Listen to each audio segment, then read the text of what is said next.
চিনি একটু স্বাদের জন্য তো চিনি দিতে হবে, মিষ্টি মিষ্টি ভাব না হলে ভালোই লাগবে না। অনেকে তো মাছের মাথা দিয়ে ডাল খেয়েছেন, কাতলা মাছ, রুই মাছ। আমি আজ বানাবো সিলভার কাপের মাথা দিয়ে ডাল। তা ডালটা বানানোর জন্য কি কি নিয়েছি দেখে নাও। আমি আজ নিয়েছি 2 রকম ডাল নিয়েছি। আপনারা চাইলে শুধু মুগ ডাল দিয়েও করতে পারেন। আমি নিয়েছি 2 রকম ডাল, মুগ ডাল নিয়েছি, মুসুর ডালও নিয়েছি। আমি আজ বানাবো 2 রকম ডাল দিয়ে। 2 রকম ডাল দিয়ে বানালে অনেক টেস্টি হয়, ডালটা ভালোও লাগে। তা চলো যাই কিভাবে ডালটা বানাই, পুরো ভিডিওটা আপনারা দেখতেই থাকুন। তো ধুয়ে নিয়ে চলে এসেছি, দেখছো ডাল, মুসুর ডাল, মুগ ডাল, দুটো ডাল একসাথে করে ধুয়ে নিয়েছি।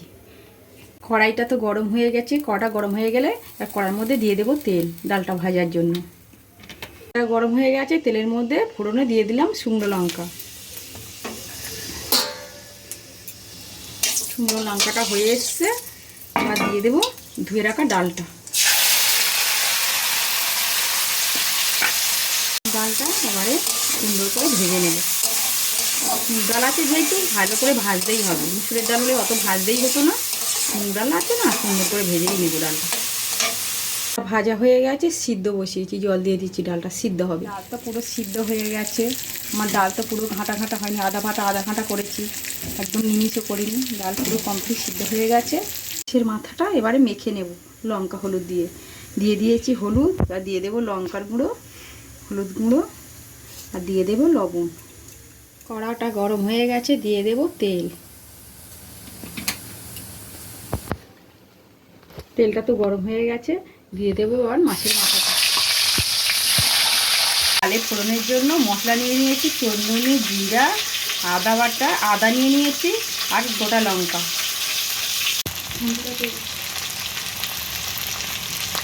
ভাজা হয়ে গেছে পুরো মাছের মাথা, সুন্দর করে ভাজা হয়ে গেছে। মাথাটা এবার ডালে ঢেলে দেব।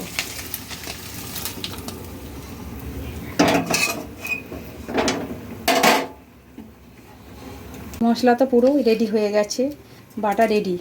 নিয়েছি কুচানো পেঁয়াজ, এবার তো এগুলো দেখিয়েছি হয়ে গেছে। দিয়ে দেব তেল, তেলের মধ্যে দিয়ে দেব শুকনো লঙ্কা,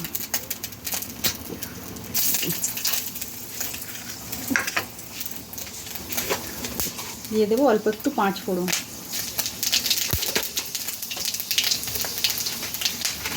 দিয়ে দেবো একটু তেজপাতা দুটো,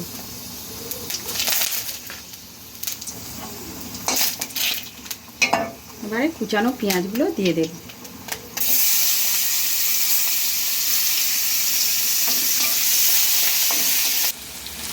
এবারে দিয়ে দেবো বেটে রাখা জিরা, দিয়ে দেবো আদা বাটাটা, এবারে দিয়ে দেবো চন্দনী বাটা,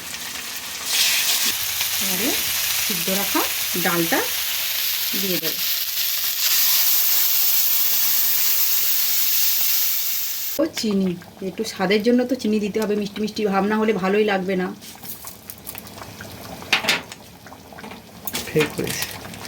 দিয়ে দেবো গুঁড়ো, গরম মশলার গুঁড়ো। দেখছো ডাল তো পুরো কমপ্লিট হয়ে গেছে, কত সুন্দর লাগছে দেখো ডালটা। মাছের মাথা দিয়ে মুগ ডাল আছে, মুসুর ডাল আছে, কত ঘন হয়েছে। ঘন তো করতে হবে মাছের মাথা দিয়ে ডাল। দেখো আমার এই রেসিপিটা ভালো লাগলে লাইক, কমেন্ট ও বন্ধুদের কাছে বেশি বেশি করে শেয়ার করে দেবেন। আমার চ্যানেলে নতুন হয়ে থাকে চ্যানেলটাকে অবশ্যই করে সাবস্ক্রাইব করবেন। আবার কোনো নতুন কোনো ভিডিও নিয়ে ফিরে আসছি।